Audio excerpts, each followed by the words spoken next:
என்ன சாப்பிடுறீங்க? ஒரே ஒரு ஊத்தப்ப வேணுங்க. ஒரு நிமிஷங்க முடிச்ச கேட்டு போங்க. சொல்லுங்க. என்ன பண்றீங்க?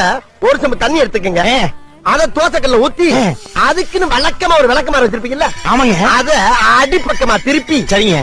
வரட்டுன்னு ஒரு 4 இழுப்பு இழுத்து சரிங்க. நல்லா கழுவி விட்டுருங்க. சரிங்க. ஒரு கிண்ணம் நிறைய மாவு எடுத்து பெரிய ரவுண்டாவும் இல்லாம சின்ன ரவுண்டாவும் இல்லாம சரிங்க. பொதுவா ஒரு ரவுண்ட ஊத்தி 4-5 வெங்காயத்தை போட்டு படிப்படியா நறுக்கி அப்படியே மேலாப்ல பரபர தூவி விட்டு சரிங்க. ஒரு நீளமான கேரட் எடுத்து அதையும் பொடிப்படியா மேலாப்ல விளாவி விட்டு சரிங்க. இட்லி பொடி இருக்கு பாத்தீங்களா?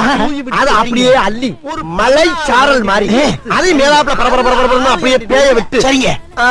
பொட்டாப்ல அப்படி ஒரு பருத்து இப்படி ஒரு பருத்து நெய்ய விட்டு அழகா மடிச்சு கம கம கம கதையா சொல்லிருக்கேன். அம்பட்டுக்கு சரிங்க சரிங்க ஒரே வார்த்தையில ஊத்தப்பம்னு போயிட்டானே. அது அப்படியே அள்ளி மலை சாரல் மாதிரி அதையும் மேலாப்ல பரபர